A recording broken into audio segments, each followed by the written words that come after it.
Hey, everybody, welcome back to what is now, for the moment, still known as Searching for Political Identity.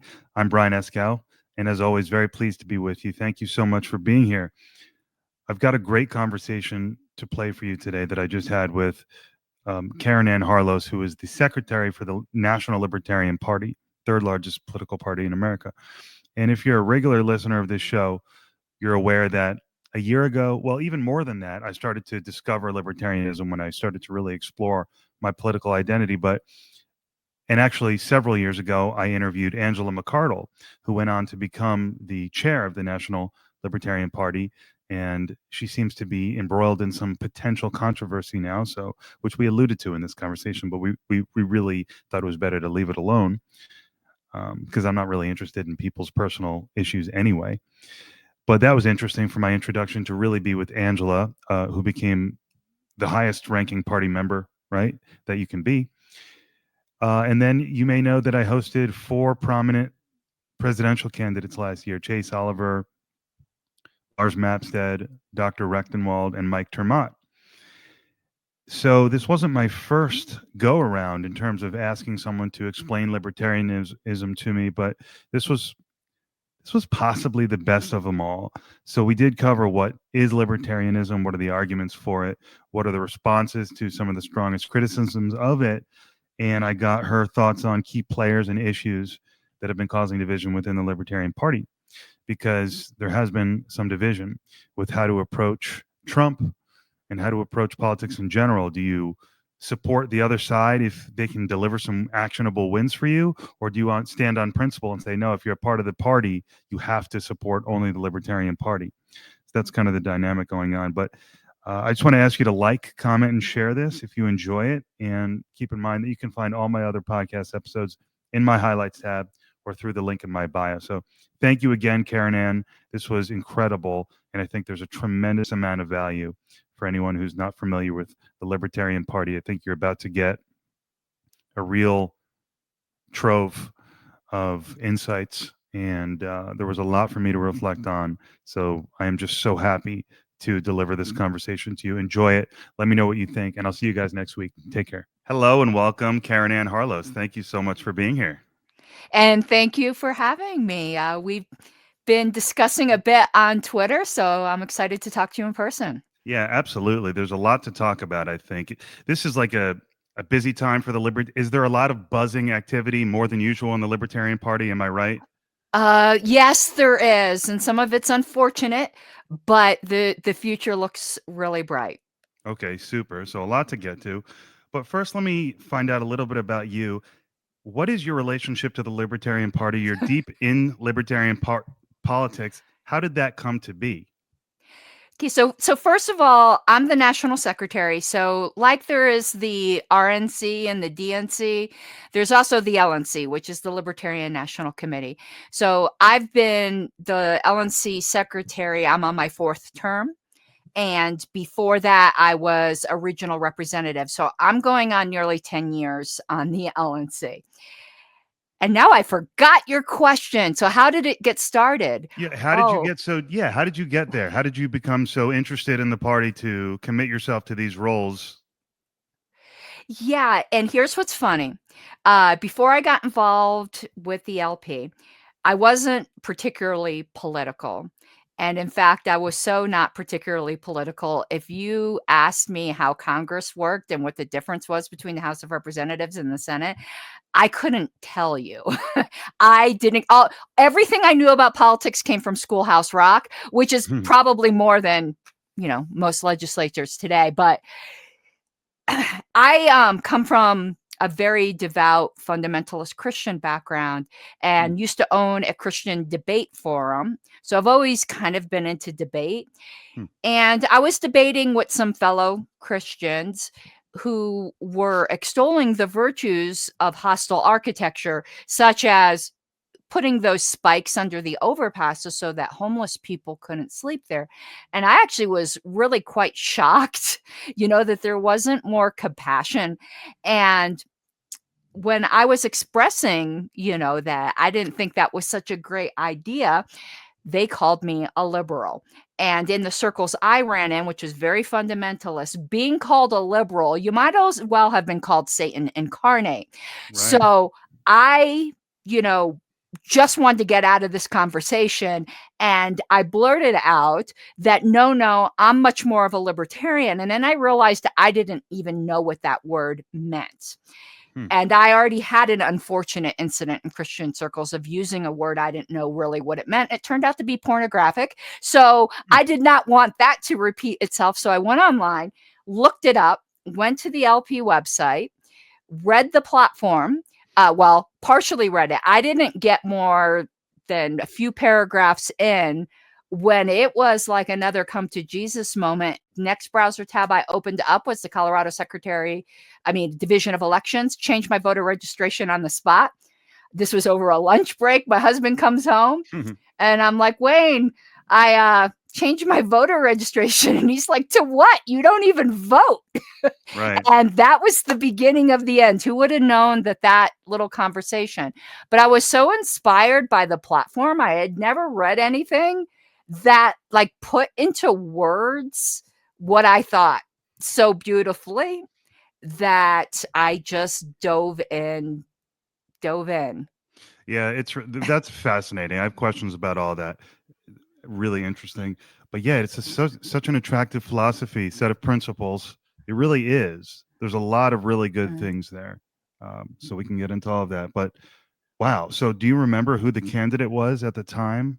Was Yeah, there that would have been Gary Johnson. So, and I became a libertarian in 2014 and dove in ran for the LNC in 2016. So I was only 2 years into the party when I ran for a national spot. So the next presidential candidate would have been Gary Johnson. Okay. And was he an instrument? How was he at the time in your mind? Or were there any other key figures at that time who were emerging for you? See, here's the thing. For me, the political philosophy was much more personal. It wasn't about a candidate. So while obviously I want to see our candidates in to enact policy, it was more of a guide, how to a prism through which to see the world and politics in general. So I didn't get super involved with candidates until 2016. So I got involved with the party, started volunteering with the Libertarian Party of Colorado in 2014, but not really so much with candidates until 2016. And I adored Gary Johnson. He is much more of a moderate libertarian than I am, but at the time I was quite moderate because I did come from the Republican side. And which is one reason why when they started calling me a liberal, it was even more horrifying at the time. And I belonged to a church that at the time you accepted Jesus, you also accepted the Republican Party. So that was just the way it was. Even if I didn't vote, I was still like, yeah, but didn't really start focusing on candidates until 2016. Yeah. Got it. So are there any conflicts between your religious background and the libertarian philosophy? No, I don't think so, because I came out of fundamentalism and, right now and some Christians will go, well, you're not a real Christian, and that's fine. I'm also not a real libertarian. I hear that all the time. So I'm unchurched. I really don't really care for churchy Christianity. It's much more personal. But if I had to put my religious beliefs right now in a box, if I wasn't so flashy with pink hair and as flamboyant as I am, I probably would end up with the Quakers. But the Quakers are very subdued and plain and don't draw attention to yourself. But all of their philosophy, because I'm also a pacifist and I'm also very egalitarian when it comes to the roles of women and men, that the Quakers would be, but they're also not political as well. So, I mean, when it comes to religious philosophy, no, I don't think so. I mean, I used to be a hardcore Calvinist, and I think at that point there would be, but now being a big believer in free will, there really isn't.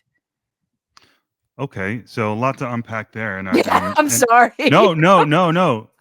not to imply that it was hard to understand by any Yeah. means, but no, this is really, I'm very interested in where we're going here. But first, I want to ask, actually, you brought up the pink hair. And I should say, before we Yeah. hopped on recording, we were talking about our headsets. And you said, oh, I was going to use my cute pink one, but it wasn't charged. And now you got the whole gaudy. And I Yeah. love it. I love the Liberty. And I said, I got to get rid of my gamer one. But why the pink hair? By the way, I love your pink hair and all of your accessories. You do an amazing job marketing. Why the pink hair? Well, you nailed it right there. Here's what's funny. I always loved pink. So that wasn't a sacrifice. But when I had decided I wanted to be on the LNC or get, more involved in the party, I felt like I was just one person in a sea of faces, and people don't really remember you. Like, they might not remember your name, but everyone remembers the pink-haired lady with the Statue of Liberty crown running around. Like, even people in the party today who might not remember my name, they remember the look. I get recognized in airports regularly. I was at the bus stop, the train stop, just waiting for the train. And one of the conductors gets off and goes, "Aren't you involved with the Libertarian Party?" And it wasn't from my Colorado involvement that they knew me. It was they've seen me on, I've been on Culture Wars with Tim Cast and just various shows. And people don't remember the name, but they remember the hair. And they remember this. And I wanted to get elected, and it was my marketing tool. Yeah, so it is both the crown and the pink hair. That's always been the brand. Is that right? Yes, it always has. That's why I got this lady up here. And yeah, that's fantastic. And it's funny, as you know, I saw Wicked last night, and green and pink go together. Yes. And maybe you don't know the reference. Green, pink. I know. Alphaba. Right. So it's all funny. That's fascinating. So why then did you become so political? Is it because of your compassion and love for people and justice? Yeah, I've never gotten rid of the youthful idealism. I was kind of political when I was in my youth. And then as I got married and life and jobs, it kind of went away. But I'm just extremely idealistic. And I think that's what drew me to religion to begin with. It was, about seeing the value and the image of God in other people. That's fascinating. Yeah, no, that resonates with me a lot. That's why I'm searching for identity politically and otherwise. What are the values? Who am I? It's, just these general big questions. It's fun to explore. It's interesting. All right. So you're still the secretary of the Libertarian? Yeah, despite some people's best efforts. Yes, I'm still the secretary. The joke kind of is every 2 years they try to get rid of me. But we actually get along great now. So there was a little bit of controversy last year. We've put it behind us, and we're moving forward. I tend to be quite outspoken and strong-willed in what I think is right, and that sometimes can lead to conflict, and that is something I've got to work on too. We all have to work on ourselves. It's always easy to say something is all other people's fault, but each time you go through a situation, you become a better person. But yes, I am still the secretary. That's great. No, that resonated with me as well too. Believe me, no one knows more than I. About the importance of self-reflection. So how do you explain libertarianism to people? To me, I guess I would say it's pro-freedom, it's anti-state. You can kind of go from there. Yeah. Yes, that I would put that as a very good summary. But the problem is today, people don't understand really what freedom is. So what libertarians would state, and to give like the elevator pitch is don't hurt people and don't take their stuff. But even today, people are confused as to what hurting people actually means. If I hurt your feelings, did I hurt you? So it comes down to a view of rights. And I'm sure you've heard this between negative rights and positive rights. And libertarians only believe in negative rights. And once you understand that concept, you might not know the libertarian position on any issue, but you could probably intuit just from knowing that libertarians do not believe in any positive rights.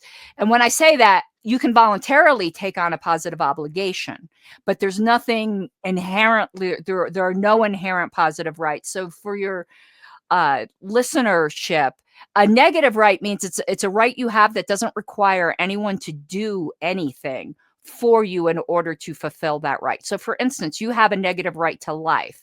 All that means is that I can't kill you. It doesn't mean I have to give you food, housing, shelter, anything. So the duties that we owe each other is non-aggression to each other's negative rights. But you don't have to do anything to fulfill those. Now, I think you should. I obviously think people should help each other, but you can't coerce somebody through force to help other people. And to me, that makes help much more meaningful. Because then you know somebody really wants to do it. And people know with me, I've just always been this way. Like you get asked to a party and there's so many people who will say, yeah, because they feel some kind of obligation. I'm the type of person who's never had a problem saying no in my entire life. So if you invited me to a party and I went, I really want to be there, because otherwise I'd be like, yeah, no, that's okay. Yeah. No, it's funny. I think back to when I had a young friend in my childhood, would get invited to sleep over, and I would sometimes just say, nah, I'm just going to stay home. And I just, for some reason, one of my parents said to me, you know, I kind of like, Brian, how you kind of beat to your own drum. All right. You say no. So anyway, but no, amazing explanation of the negative and positive rights. So the positive rights would be any sort of entitlement, any sort of social program. And so the logic is here that all government actions that enforce positive rights are done by the threat of violence. Taxation is theft. That's where this all goes. And so it's interesting to me how someone who's so idealistic, like I am, like you are, but according to this theory, this political philosophy, we can't do socialism, even though we might have it in our hearts to help people. Socialism is out the window. Well, it depends. If you wanted to go join a commune with other willing participants and pool, like in the Bible, there was a voluntary commune that was going on in the book of Acts. So if you wanted to get together with a group of other people and voluntarily pool all your resources for the common good, there's nothing wrong with that, because that's something you voluntarily took on. But what can't happen is that some central power comes and takes, half of your paycheck and decides that they're going to redistribute that to other people. And we may think that's compassion, but I actually think government has killed true compassion, that there is something really ennobling about voluntarily giving to other people.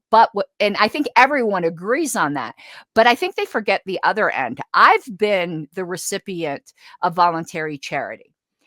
My dog's been sick, whatever it might be, GoFundMe's.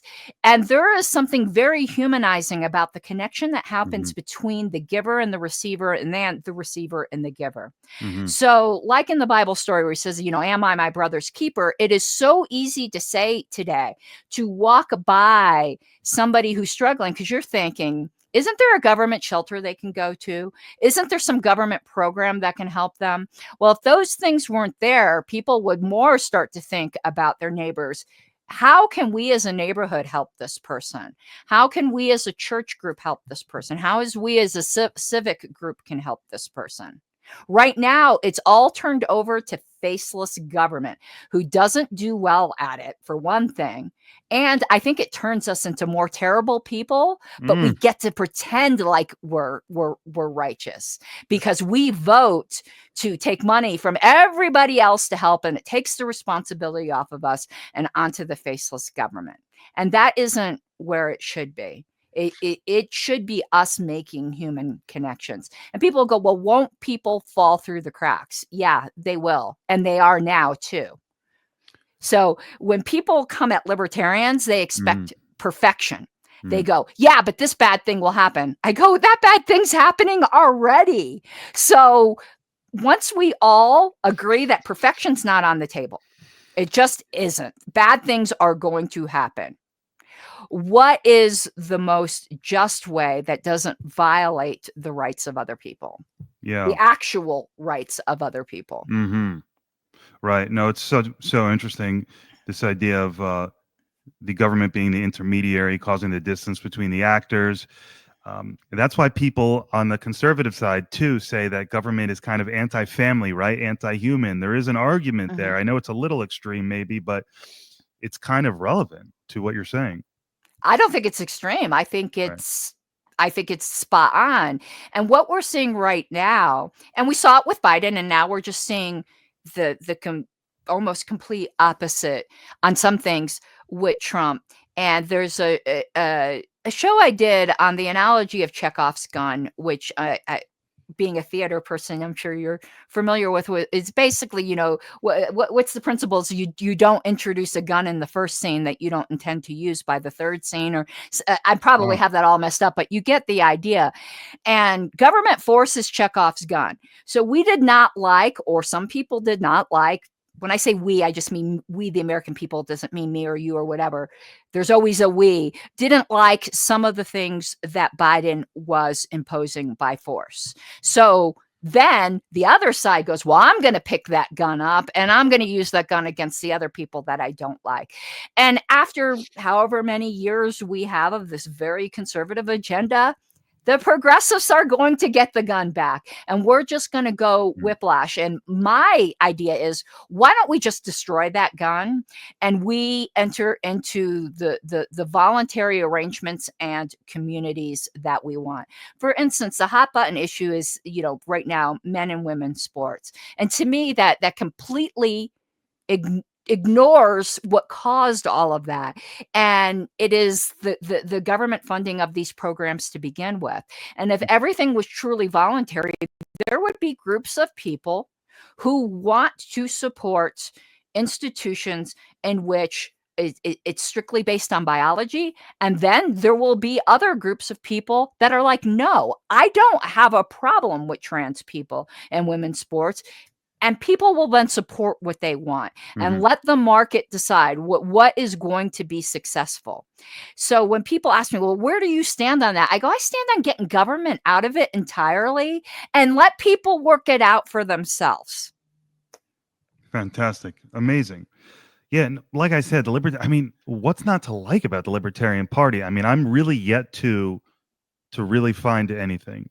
But there was actually, well, there's internal debates about how to enact these principles, because in terms of principles, there's nothing I don't like, but how do you enact them? I'm curious to hear about some of the divides in the party. We'll get to that. But for me, my introduction to it was actually not too long after I started this podcast, which for the moment is still searching for political identity. Probably going to change it soon. Yeah. But 4 years ago now, just about, in law school, while in law school, I met Angela McArdle on Twitter, and she did my show. And I thought she was very kind to do that. She was a fantastic guest, and it was an honor for me. And she ended up winning that position as chair of the National Party. So I knew her, and then I happened to get very lucky last year and connect with several of the candidates running for president during their primary. That was just amazing. So that was my introduction to the party. I guess what I'm asking you is if we could get to some of the personalities, maybe. Are you comfortable doing that? Yeah, there will be some things that I will be very circumspect on. And part of the reason is, and this is public, when you have politics, you're going to have controversies. Yeah. Ms. McArdle did resign as chair. I don't know if you were aware of that. I saw that. Yes. And there's some controversy regarding that. The party is conducting an internal investigation over that controversy. And because it's been assigned to this internal committee, I don't talk about that. Yeah. Because I'm waiting for them to do their impartial investigation and come out with their conclusions. There's a lot of, and if I was just a party member, I would be right in it too, with saying my opinion or saying the speculations. But as a party officer, I think my duty is to let the investigatory committee do its work and for me to zip it on those issues. But I could talk about some of the broader things rather than the specific things. But we do have, Yeah, we do have a new chair right now, Stephen Nikela, who is taking things in a bit of a different direction. In my view, Yeah. a direction that I would prefer. Okay, that, Got it. Okay, just so you being honest. yeah, no. So you've kind of now I'm starting to understand Yeah. where what your thoughts are here. So, and thank you for that, by the way. And of course, I wouldn't want to and not really interested in personal Yeah. conflicts. You know, those are less interesting to me by a long shot. Really, what I'm asking is the decision under her leadership to cozy up to Trump, if you will. Right. That's the perception. You know, to score some wins. You know, does seem to be this debate happening in the party. So I can tell that you'd prefer not to do that. There's a clip that I could probably end up sending you where I was interviewed by an MSNBC reporter at our party convention, and she was asking me my opinion of Trump being there. And I said I thought it was great that somebody powerful, that had real influence was willing to listen to our ideas, but that's about as far as I would go. And the reporter had said to me, obviously, he's trying to court libertarian votes. Well, of course, all politicians are trying to court votes. And they said, is there anything he could say that would make you vote for him? And then this is the clip that went viral. I said, I would rather eat my own foot out of a bear trap than vote for Donald Trump. And this went viral all over MSNBC. She was like, ooh, that's harsh. But yes, that's my view. We have our own party and our own identity. That doesn't mean we shouldn't be talking to other people. They're not the devil. I don't think there are devils or angels. Everyone's a little bit of both, but you don't sell your soul for it. We have our own identity and our own agenda. I believe really, really strongly in single issue coalitions, but sometimes keeping those boundaries up can be tough, where you then almost merge with the other movement. And I think that's where the LP lost its way.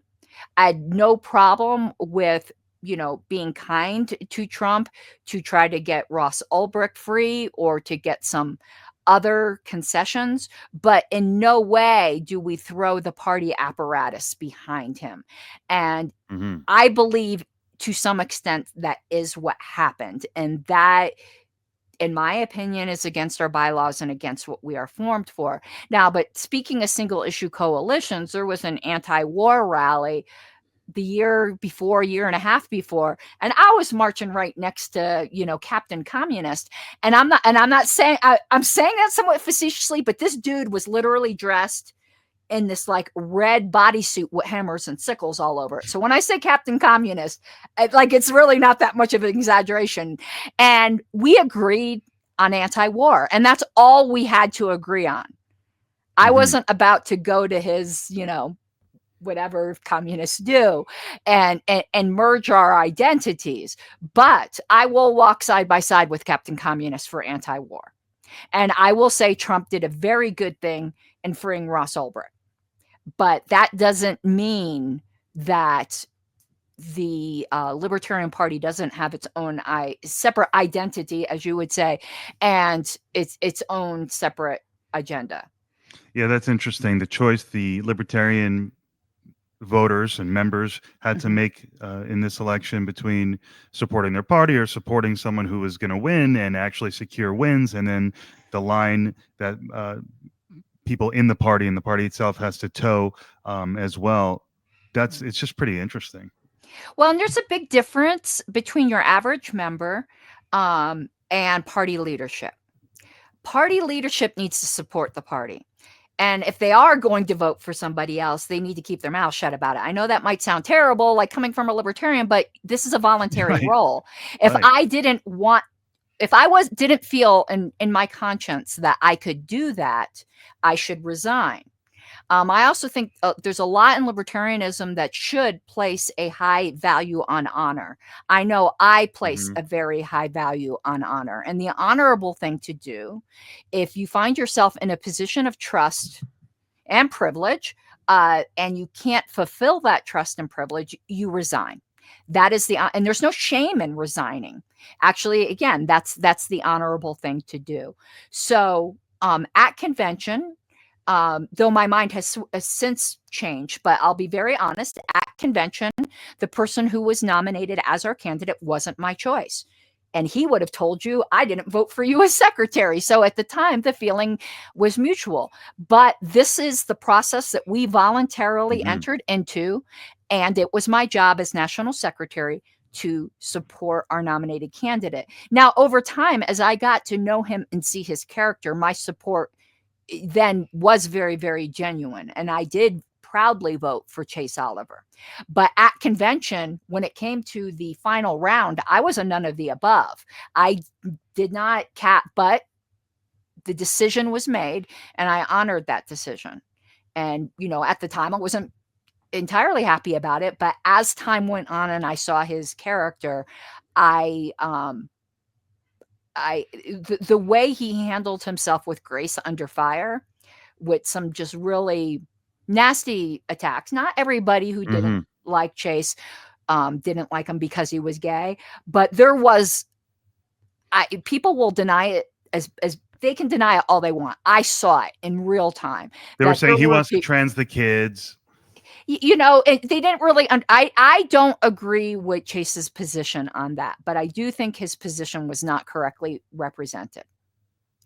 And that's okay. I didn't agree with Gary Johnson on a lot of positions, but I adored Gary Johnson and I campaigned for Gary Johnson. So, but you'd start seeing like phrases like gay race communist, and I still don't even know what that means. And I'm sorry, there were a certain contingent of people who just did not like Chase because he was a flamboyant gay man. And to me, that is he flamboyant? Really, is he even flamboyant? Oh, he can be. That's funny. I didn't know that. I didn't know. Okay, not on the campaign trail. Conducted himself super professionally, but people would show pictures of him at Pride events. But that's what Pride events are for. No, I mean, if you can't be flamboyant at a Pride event, don't go to a Pride event. I mean, I've been to plenty of Pride events, and they're a lot of fun. That's right. No, he seems fantastic. My mom was really impressed with him. Actually, that was one of the few episodes of this podcast she listened to, and she really liked him. He's an impressive guy. He made his claim to fame debating Raphael Warnock for the Senate seat in Georgia, right? Yes. And he caused the runoff. Right. And so he's always had this composure. He's an interesting guy. I wanted to ask you about the candidates. So I interviewed Chase, Lars Mapstead, Mike Termott, and Dr. Rechtenwald. Do you have any thoughts on those guys or any of the other candidates I came right into the party when those guys seemed to be the front runners, but were there any other people? What about Dave Smith? Any thoughts on all of these guys? Well, Dave dropped out. Dropped out's not the right word, because I don't think he ever officially, he was very strongly flirting with being the nominee, but ended up not pursuing it. So drop out's probably not the right word, because I don't think he ever officially announced. And Lars is a great guy, and I'd love to see Lars run again. But there was also Jacob Hornberger. He didn't campaign as much as he did before. So I think the names you said were the top front runners. Jacob Hornberger was more of a top front runner in the last election cycle. Interesting. I think it was in California at one of the conventions, a phenomenal debate, moderated, of course, by Larry Elder, with Cornel West on the panel, and Jacob Hornberger. And man, I was impressed with Jacob Hornberger and Dr. West, of course, who I love. Yeah. Jacob's been in the party a really, really long time, and he's run for our nomination multiple times. Do you think Dave would have easily secured the nomination? That is so tough to say because of the divides that happened. If I'm going to be completely honest, he probably would have. But there was a controversy in which he had endorsed a Republican in Arizona that had caused some consternation.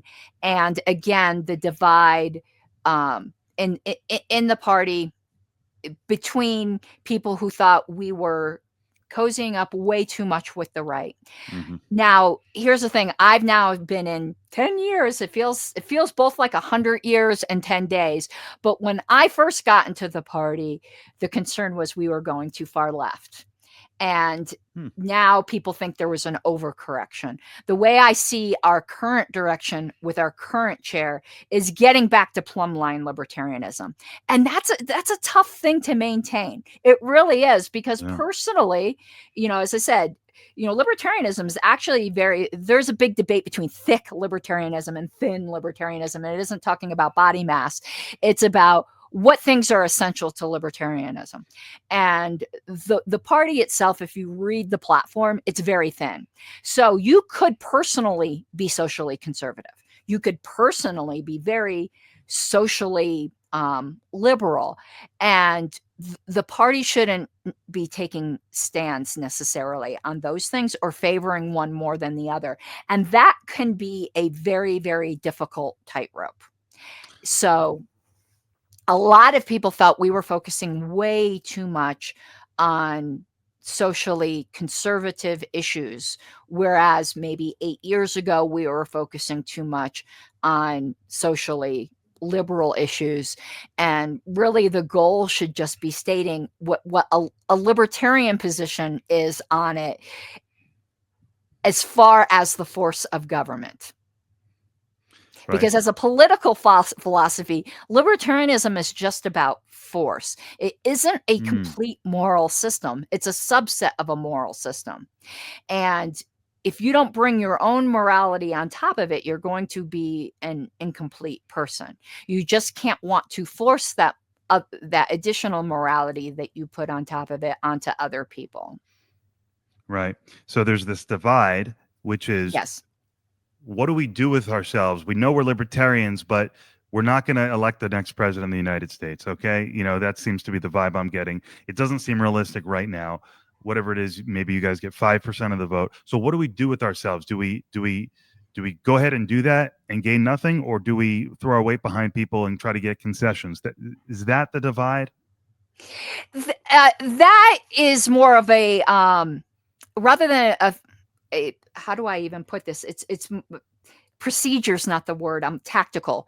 Maybe a tactical divide. I would say yes, that is part of it, but people would do that with Democrat presidents too. So I don't think that is something that is necessarily new. In the 80s, there was a big thing with this too. It's come into really sharp focus right now because the country is so divided. So I think the Libertarian Party is just reflecting the divide that already existed in the country, that it's not something unique to us. And what I think has been the consistent libertarian position is, if you think that the Republican Party is going to get us more freedom, and you think that that's where our influence should be, then I wish you well. Go try to change the Republican Party from within. Mm-hmm. But that's not the job of the Libertarian Party. The job of the Libertarian Party is not to make the Republican Party allegedly better. Because there's a great article. It's called Without a Net. And it talks about trying to make these utilitarian calculations on freedom. Is it okay to we'll just use the really big example right now, to put the Libertarian Party behind Trump because an awesome thing was achieved of freeing Ross. But Trump, on the other hand, is going to ramp up the war on drugs. And people that you'll never hear about are going to end up getting thrown in jail because of policies he's going to enact. So how many 10 anonymous poor Black people equal one Ross? Do we Right. do we put that on a scale? And I would say you can't do that.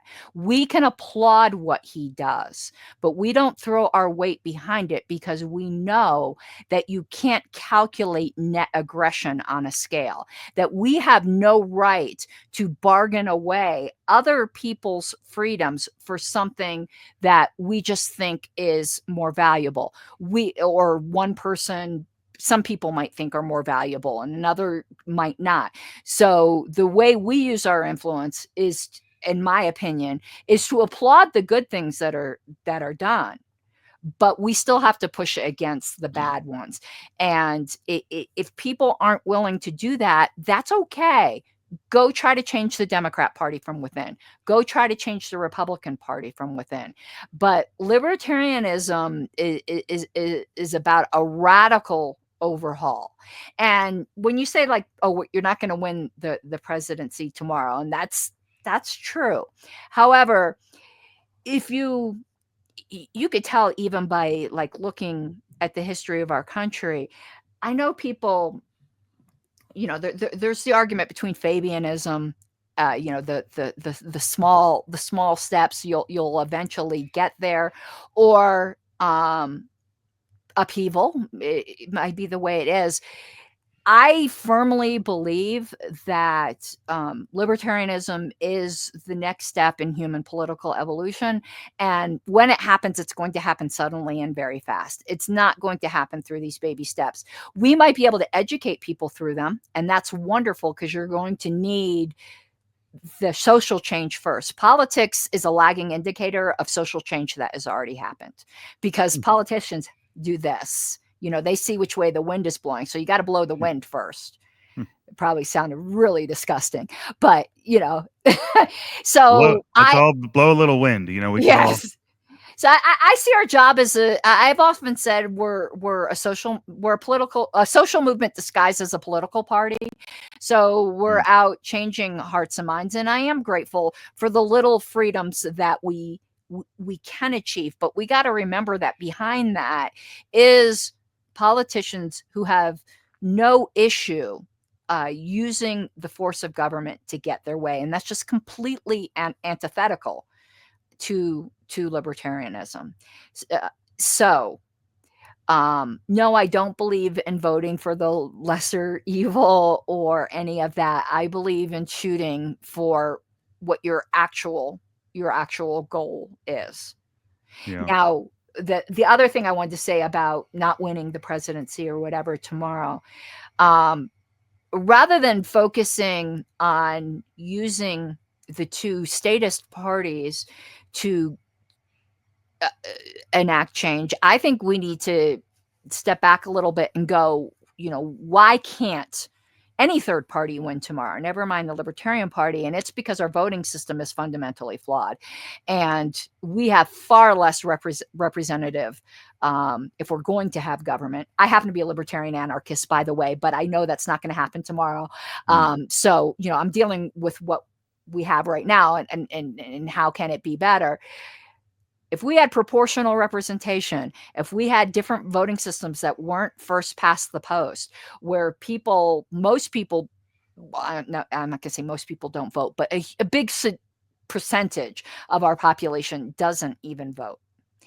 And it's because, like, if you're in Colorado, and you happen to be a hardcore Republican, you're not motivated really to go to the polls, because like, say you're in Denver. I mean, it's as blue gets. What's your motivation? But if there was ranked choice voting, which I happen to be a huge proponent of, I know other people like other methods. I'm not trying to get into the voting. Anything's better than what we have right now. I think reading pig entrails would be better than what we have right now. But if we had ranked choice voting, proportional representation, I think then we would start to see alternative ideas win. But right now, the first past the post plurality voting is designed to have two dominant parties. Okay, interesting. So is there a concern that ranked choice voting will lead to more horrible progressive policies, all of No, that? I personally don't think so. I think it will lead to less division, because if you're a candidate and you happen to be a Spitfire, if you better be sure that you're going to get over 50% on the first round, because you're not going to be anyone's second choice. So with ranked choice voting, when you're campaigning, you're trying to get your supporters, but you're also trying to be the second choice of your opponent. Because with ranked choice, if someone doesn't get 50%, then their votes transfer down to the voter's second choice, and you want that second round votes to get you over the 50% line. So it tends to moderate people. Now, I know people will talk about the squished middle and all of that, and we can get into voting science. I just know that when I've seen ranked choice voting, it tends to land on a consensus candidate rather than the more polarizing candidates. And is that a good thing generally? I think it's a good thing generally if we're going to have government, where it's something that's more acceptable to most people. Now, I'd prefer not to have government at all. What we have right now, though, it's not sustainable. The divide we have in our country is not sustainable. And I'll admit, at times I'm a bit of a collapsitarian. So I might go, yeah, this is gonna, lead to secession and everything else. But, we know that those things often don't happen without violence. And I, as a pacifist, abhor that. And as a libertarian, quite obviously. So, it's a little bit of, half a dozen of one, six of another type thing. But if we want to see alternative ideas get out there, we have to change our voting systems. And I think particularly on the local level. So if you have a town council that has 8 at-large seats, proportional representation would make sure everyone in the community felt like they'd be heard. I'm much more concerned with my town council elections and my local elections than I am the national ones. I really do want to see things devolve much more locally. Right. It's all fascinating. I mean, yeah, like you said, there's so many extremely divisive social issues right now that are supercharging the divisions within the Libertarian Party, all parties, all movements. Mm-hmm. So that's interesting. But if you take government force out of the equation, it's not quite so divisive, because then you could just voluntarily support, what the lifestyles, or however anyone wants to put it, that you wish to surround yourself with. So for instance, when I was growing up, when being gay wasn't quite as accepted, I grew up in South Florida, and I'm trying to remember the neighborhood, but there was like this really wonderful section of town in Broward County. I think it was Wilton Manors, if I remember the name correctly. And a very gay-friendly nightclub had opened up there. And then before you knew it, a bunch of gay persons had moved to that neighborhood, and it was just fabulous. And they were voluntarily supporting each other, and there was a lot of gay-owned businesses, and those were being patronized by people that supported those ideals. And some people go, isn't that ghettoization? I think that's somewhat inevitable. So what do you want? Do you want the government to force everyone to be the same, or do you want there to be free association and free movement where you'll be attracted to an area that shares your values? Right. It's so interesting.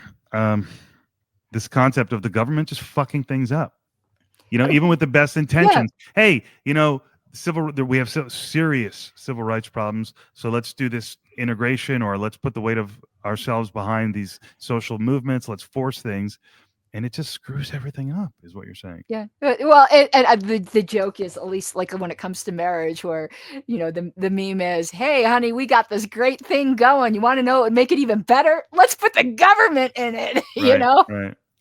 Wow. It takes a lot of unwinding for people to do, for people who are just watching the news and living their lives, right? That the government itself is a problem. Well, and we should, see that right now with all the corruption that's getting uncovered. But, for instance, the current issue of USA, I don't even know how everyone's saying everyone's pronouncing it wrong, but the USAID, Mm-hmm. and they're like, oh, all these Democrats have been, just completely grifting off of this. Well, Republicans knew about it this whole time and didn't do anything about it. So how Right. is it any better? Now, some of it's getting dismantled now, but why wasn't it before, and what's stopping it from getting reset up again? And the fact is, what is allowing it is that we've set up a ruling class. We've set up a ruling class that have we've sanitized this use of force against peaceful people just by calling it government, waving government fairy dust over it, and like acting like that makes it okay. And like when it comes to things like, oh yeah, but taxation is used for such good things, it'd be like, okay, well, what if there was this great project that I thought my neighborhood really needed? Could I go door to door and forcibly collect money from my neighbors in order to do this really good thing, like build a wonderful playground for all the kids, For public which is use. like, yeah, could I do that? No. Well, why does a bunch of people voting to say it's okay make it okay? And I like to point to the Declaration of Independence. I actually think we have a severe cognitive dissonance. To me, the Declaration of Independence is so wonderful because it says government allegedly exists at the consent of the governed. And what I do when I talk to people about that, they're like, yeah, we're a democracy, we've consented. I go, I don't consent. Mm-hmm. Now what? Right. No, it isn't really at the consent. Right. It's the consent of most of the governed. It's a consent right now at a plurality of the governed with our first pass. That's not consent. Could you got 99 guys and one woman, and the 99 guys want to have sex with her, they outvote her. Does that automatically transform her into consenting? No, of course it doesn't. So why does it with other coercive things? Now, obviously, rape's horrible, but coercion is horrible. It's just different levels. That's the argument against government, right there. It is. Wow. Once someone doesn't consent, it's all. And to me, okay, I'm much more socially liberal. I would consider myself, like, if I had to put myself on a spectrum, even though I'm a libertarian, it'd be center left on my social views. And to me, I don't understand why the left doesn't get that. The leftists had been so big into consent. If you remember all of those things, like where it was just even killing romance. May I kiss you, ma'am, now? May I hold your hand? With the hyper focus on consent, how they didn't see that when it comes to these larger issues, such as taxation. I do not I don't consent to have a huge chunk forcibly taken out of my paycheck. I don't consent to that. Right. And then people will say, is it really the case then that if we go to an ANCAP society or whatever, that people will actually take care of the people? And what about the suffering? What do you say to that general moral? Okay, here's what I say to that. The very fact that you're asked, not you, but the hypothetical questioner is asking that question, shows that it would happen, because you're concerned about that, right?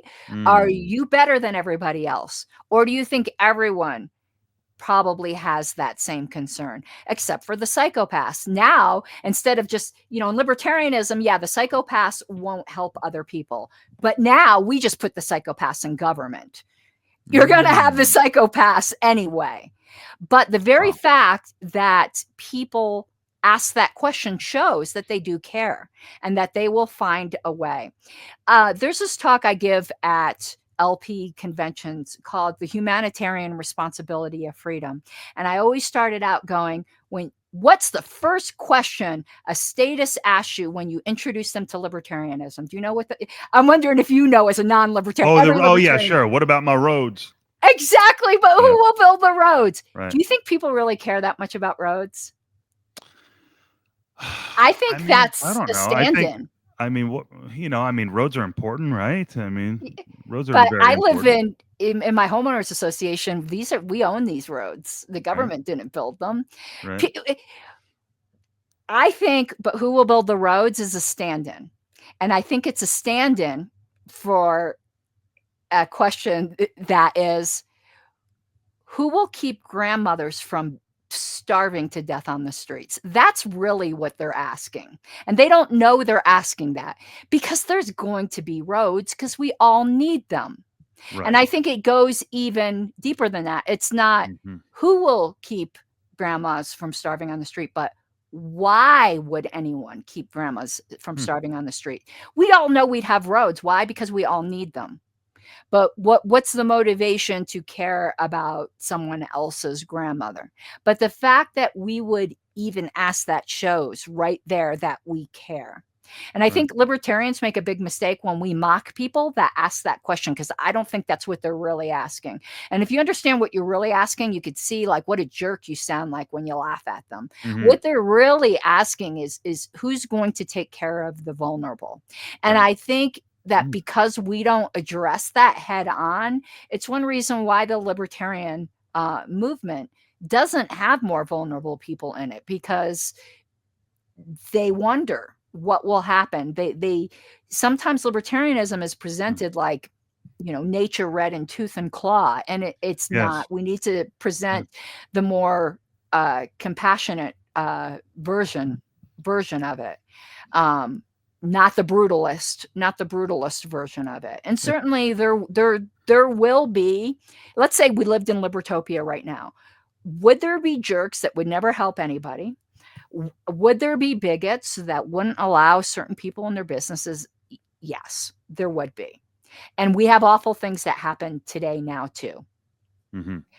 So it's just a matter of what's the more moral honoring of rights.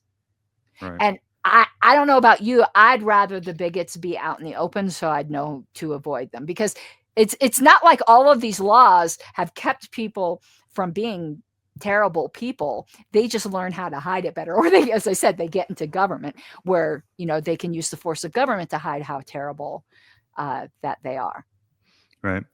It's a tough sell for people whose primary concern is, or at least allegedly, their primary concern is the well-being of vulnerable people.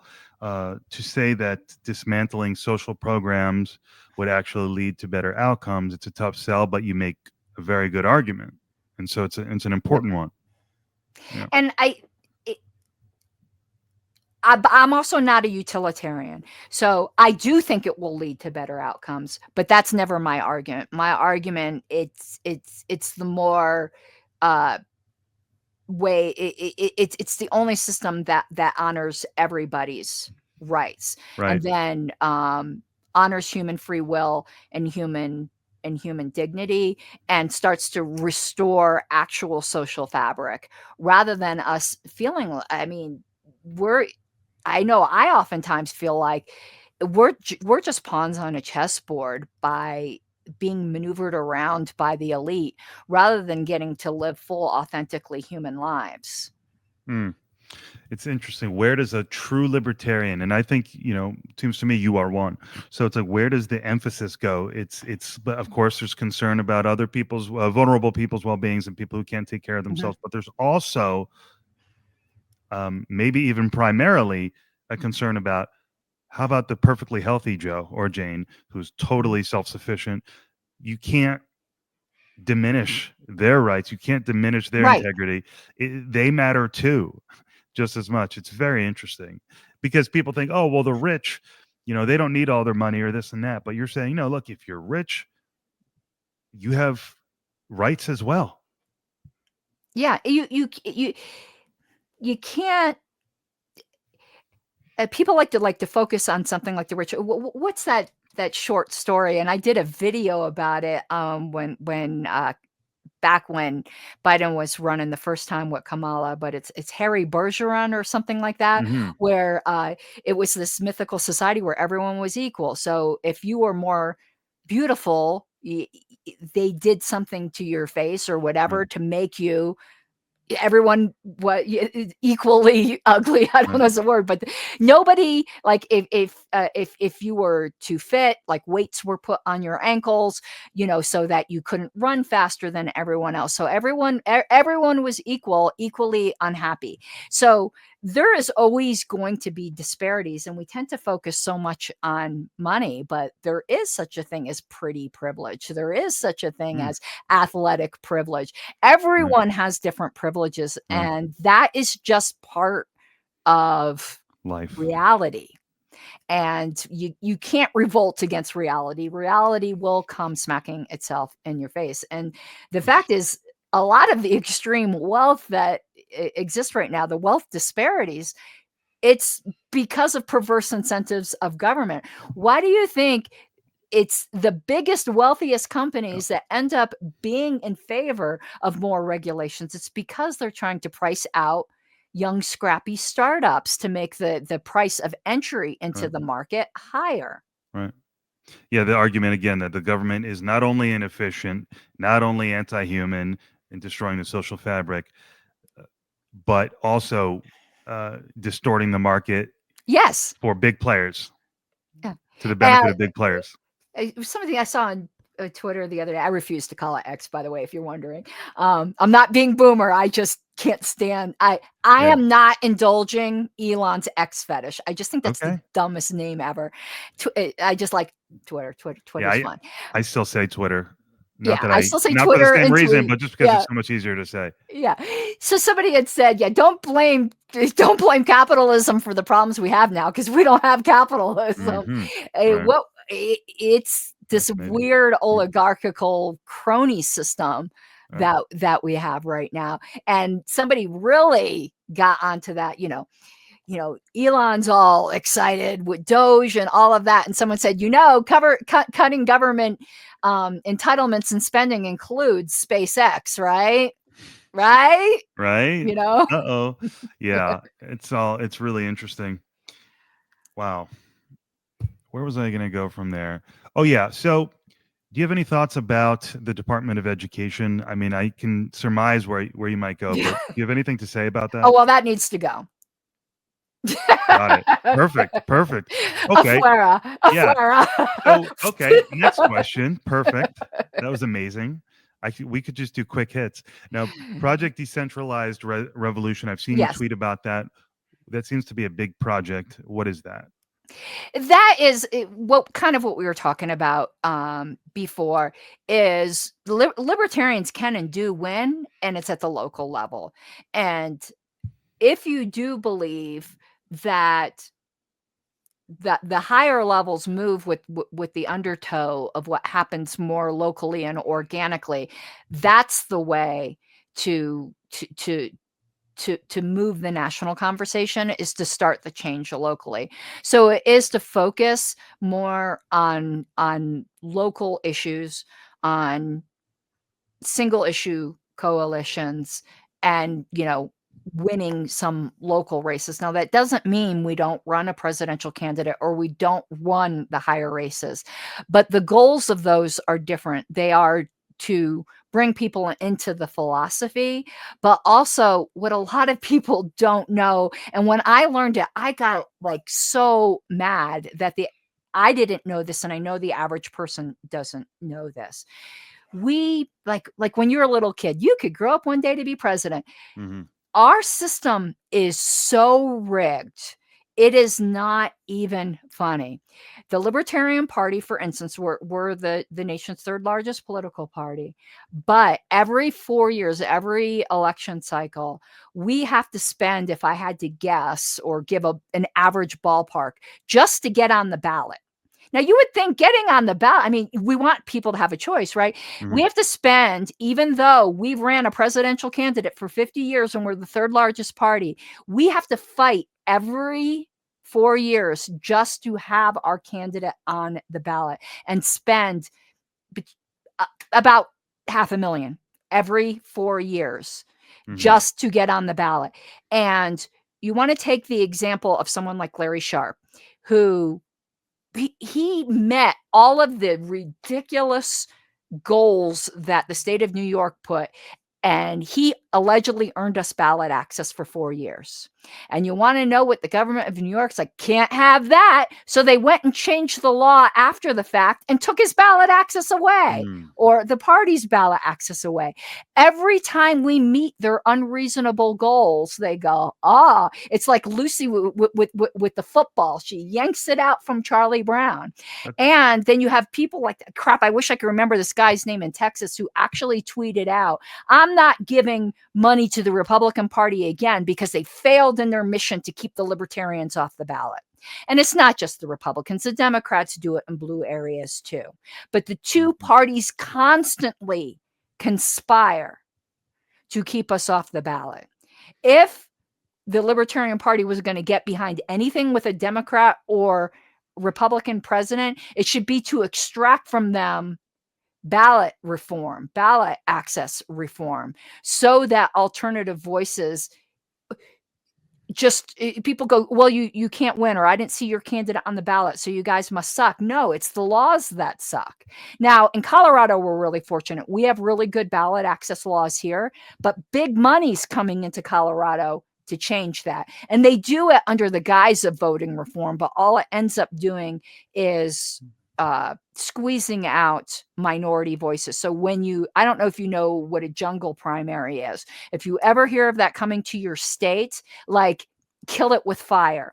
So what a jungle primary is, we have all of these choices. So what we're going to do is we're going to have for instance, like California has top 2.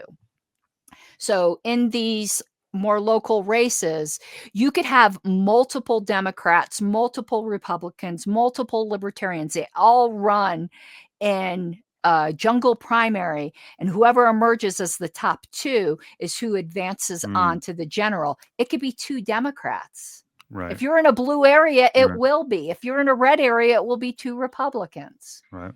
And they do this as a way, it's too confusing for the average voter to have too many choices in the general. So in the primary, where there's already less turnout, you're gonna narrow it down.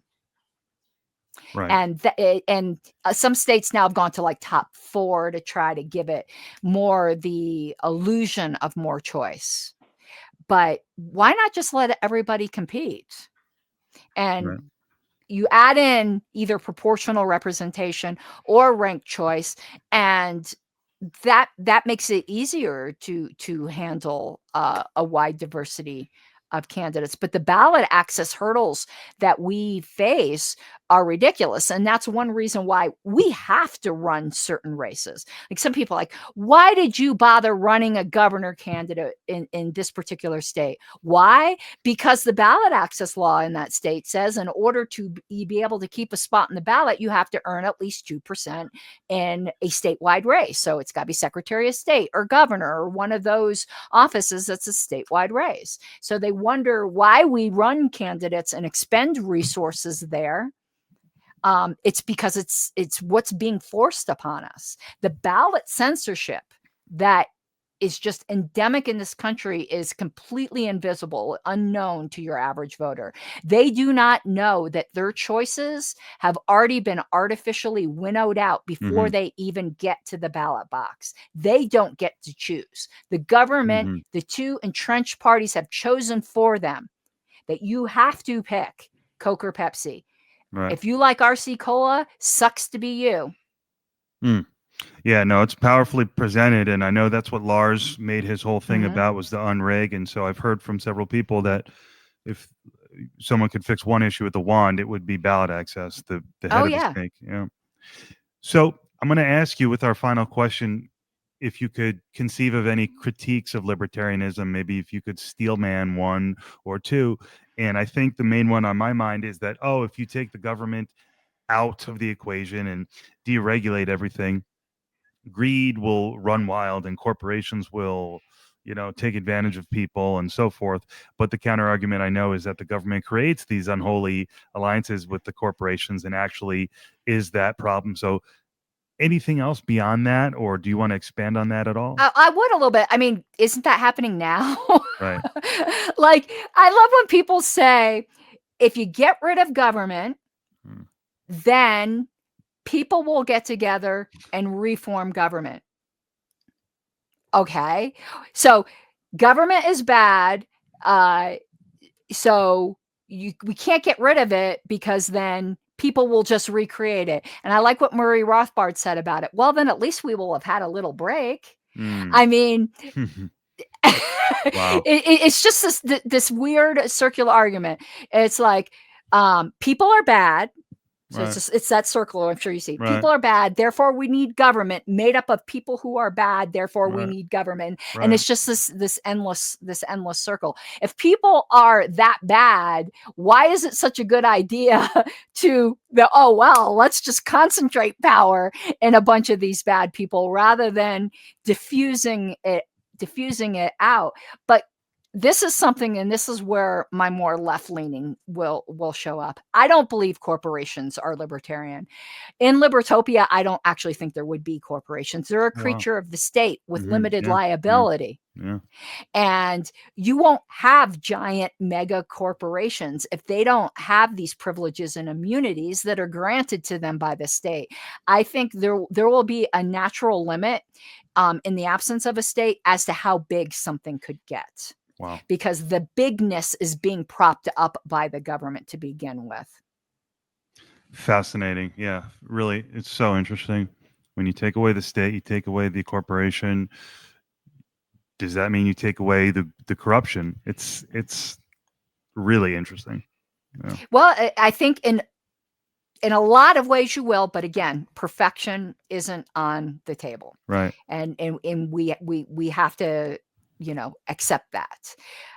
But true freedom of choice and reaching true potential and realizing, one of the stereotypical or foundational, maybe is a better word, stereotypical's got a negative connotation, libertarian premises is who owns you? You own you. Yeah. That's usually where the conversations, when I was first learning about the philosophy, would start. Who owns you? Wait, do we agree that you own yourself? Okay, yes. Did you sign a contract? Yeah. Yeah. Yes, the Spooner argument, the social contract. I'm like, I didn't sign that. Right. Yeah. No, it's all fascinating. Seriously. Thank you so much, Caryn Ann. This has really been a good conversation. Really grateful for your time. I'm curious, do you have any big projects or events coming up or what on your horizon? Is it just kind of the same old work? What do you got? It's right now, we did go through somewhat of a party fracture, and I'm looking forward to the leadership that Stephen will bring. So my big project is trying to, a lot of people left and felt like they didn't belong, and my big project is to try to get them back. And we started off the show with saying, there's always some self-reflection needed. I certainly played a part in some of that. So I'm somewhat on a redemption arc, I guess you could say, or a penance, bringing in my Christian thing, but, undoing some of the things that I might have enabled. Everything flows from another. Back in 2021, it's my belief, I know there'll be people listening who will not agree, though. I think I was very poorly treated. That then, when how they say, like, if you're in an abusive, you're a kid in an abusive household, you run away and then you find yourself in a different bad situation, but they love bomb you, and you think that's where you belong. And then finally, as time and life goes by, you realize that wasn't much better either, and that you may have played a part then in alienating other people. So it's kind of that cycle. So I'm trying to be a much more unifying voice and trying to welcome people back in that may have felt alienated. So that's kind of my big project right now, I would say. It's so funny. Yeah. It's so funny because that's where I am too with my journey is, okay, Have I gone too far with my transformation into a mini cat turd? You know, have I been a little bit of an audience capture situation? Have I abandoned my search for truth? Have I become a blind Trump loyalist? You know, trying to make sure I don't get too far into that side of things. But it's tough because I do feel genuinely like, you know what? Despite my total interest and attraction to everything we've talked about today, I like Trump, you know, generally, you know, relatively, you know, I'm impressed with the guy. I think he's funny, all of these kind of things. I don't think he's Hitler, all of that. And so it's hard to see where does your genuine feelings end and your audience capture begin. That's something that all influencers, people in public positions need to be mindful of. So I'm on a similar arc reflecting on that. I don't want to, so feel free to obviously decline to answer this, but as in your personal capacity, is there someone that you've got your eyes on who could really be a great candidate? Just kind of a fun, lighthearted question. I know we don't need to get that serious into it. No one has a crystal ball, all of that stuff, but Justin Amash. Justin Amash. I adore him. Right on. And I've gotten to know him, you know, over this party controversy thing. And I just think he's a genuinely good man, which is rare to find in politics. And that's what converted me over, you know, to be a Chase supporter. I think Chase is a genuinely good man.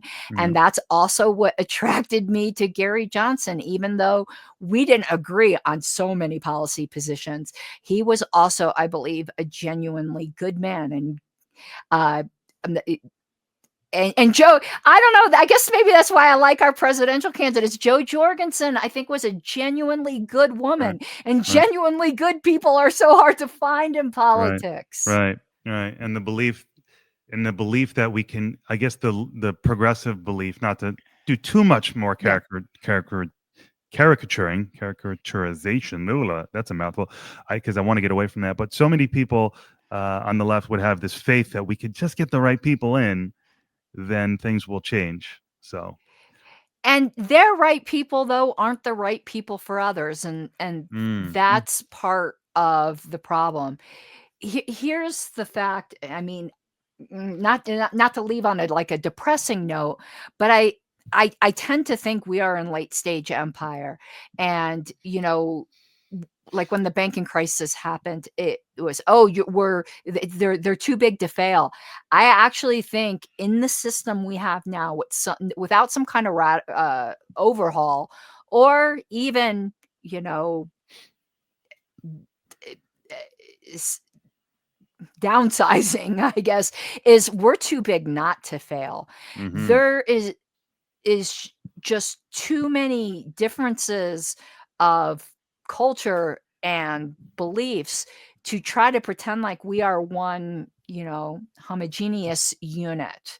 I'm one of those libertarian radicals, and I know this has become a dirty word because of its very ugly past, but I'm a secessionist. I do think we have to break up, but amicably. And the problem is those sorts of things tend not to be peaceful. And obviously, I abhor violence. I mean, even violence that libertarians would consider acceptable, like, you know, self-defense. Obviously, libertarians are very big into the rights of self-defense. As a pacifist, that's a religious thing, by the way. It's not a libertarian thing. I fight for everyone's gun rights. You know, you have your right to self-defense. It's more a religious belief, but I certainly don't want to see any kind of waste of human life. But I just think there's just so many differences that something has got to give. Something has got to give. And I know the right now is really celebrating. They really like what Trump's doing. And they ignore to their peril the deep unhappiness of those who don't agree. Right. Because it's so fascinating. It's so fascinating. You know, I've met one of my recurring guests is a guy named Herbie K, he's got a plan called anti-politism. Basically says, hey, when the crash happens, people are going to be ready for something radical. And what he proposes is basically a qualified lottery system for how we, you know, getting rid of democracy and having people who are meet some threshold requirements, certain different ways you can qualify. But if you're a person of substance, I guess you could say, or competence, general competence, then you could be selected to govern, and that would be lead to a lot better outcomes. I know I just had a secessionist on, and it was just so interesting. It's so interesting to get that perspective and to get another phenomenal libertarian perspective. And especially one backed by these beliefs in secession. It's just, you got to think outside the box and understand that people feel differently than you, and what are the big picture ramifications of that? You're doubling down, he's doubling down, she's doubling down, we're all doubling down. The government is swinging back and forth like a pendulum. Yes. Where's the tension break? Where's the release?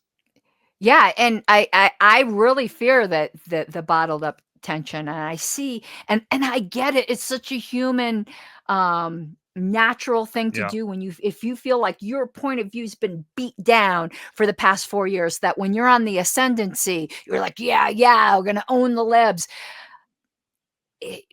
You ignore the dissatisfaction of other people, really to the peril of everybody. And what I think libertarianism offers, and when you take Chekhov's gun out of the scene of the play, is that everyone can win. I'd like to see everyone win. Let everyone get what they want.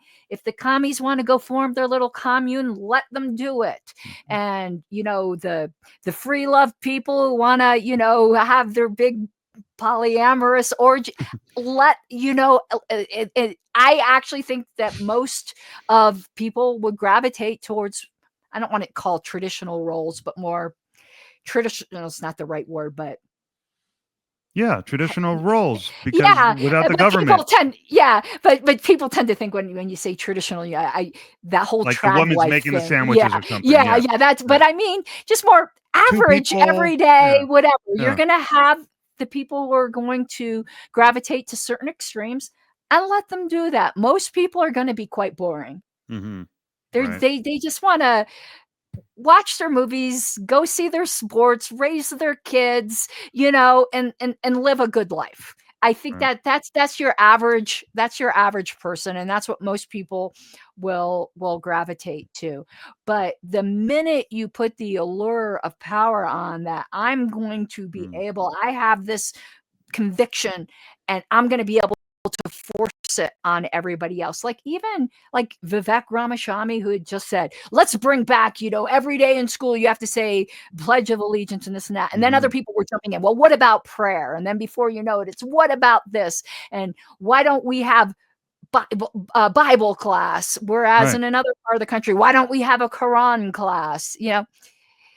If you let people choose from the menu, then everyone can win, rather than you trying to impose this grid down on everyone. Yeah, it's I don't mean to just say, oh, that's so interesting. It's all so interesting, and it's because Vivek also is coming from the libertarian background. So where do the lines get drawn? Where does the rubber meet the road on every issue?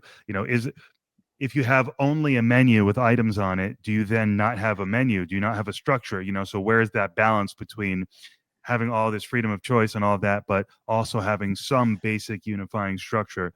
It's a delicate conversation.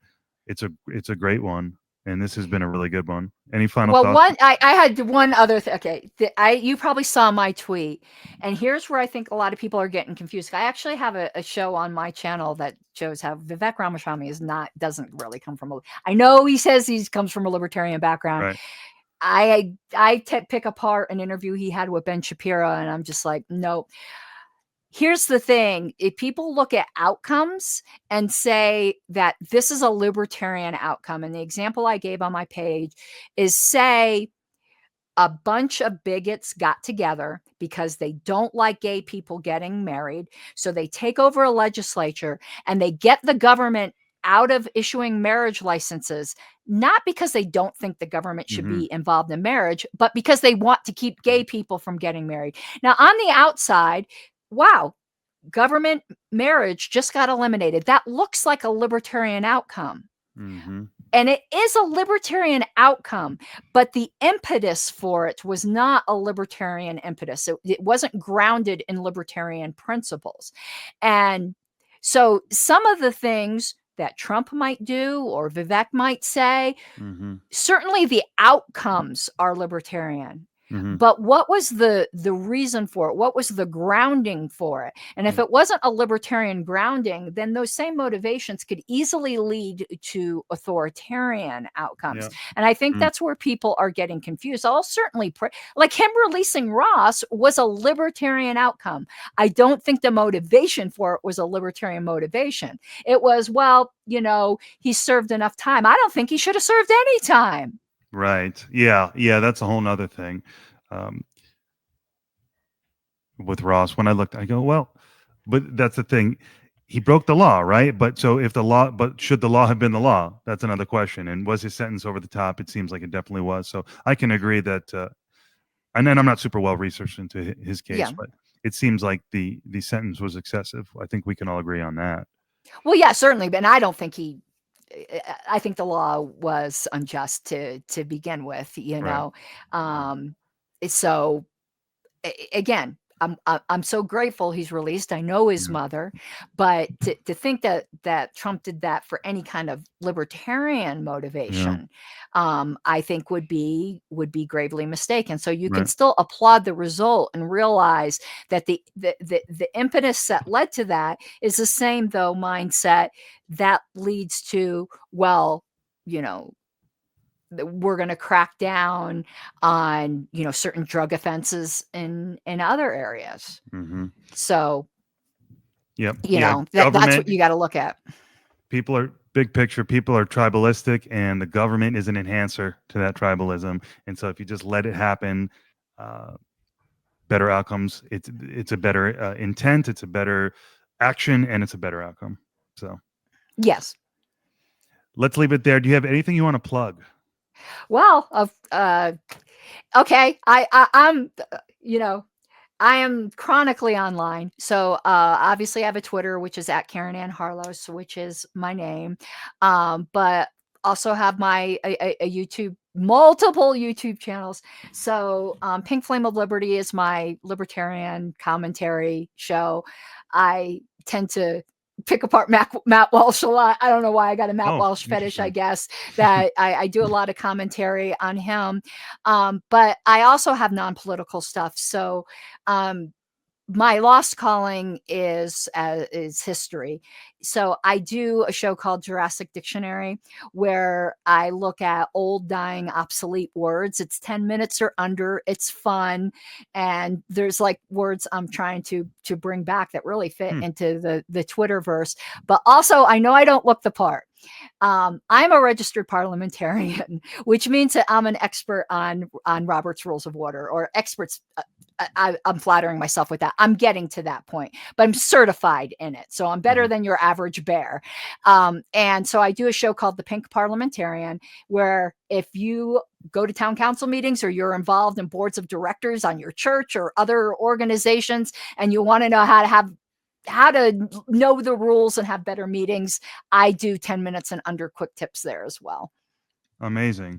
Well, I appreciate you so much. This has been unquestionably one of the absolute best conversations I've had in 4 years. So I'm just grateful for your time. Thanks again. And I have one question for you. Yeah. You said you went to law school. Do you practice now? No, I just passed the bar. So I graduated in 22, and it was 6 weeks before I was going to take the exam the first time, and I think I would have failed, by the way. My dad got very sick, actually nearly almost died for real, which was crazy. Thank God he made a full recovery. Crazy story. And so that was a year off. And then I took it and missed it by a hair. I failed by a hair. And so I finally retook it for the second time, and I passed, thank God. So I'm probably not going to practice. I never took the steps that one needs to take during school to make those connections and do that. Fortunate to have a good, safe job in the construction industry. And right now I'm just planning to try to grow in the company. Oh, yeah. I was just thinking, because you might not know, I'm a paralegal. I've been a paralegal for over 35 years. Wow. Oh, wow. So yeah, that was just a strand in common. So I was just curious. Right on. Yeah, cool. No, I think I'm curious to know if I'd enjoy practicing law, Mhm. but at the moment, no plans to find Okay. out. All right. Well, Caryn Ann, again, this has really been amazing. Thanks so much. All right. Well, thank you. I had a great time. You have an Good. awesome day. You as well. Bye. All right. Bye-bye.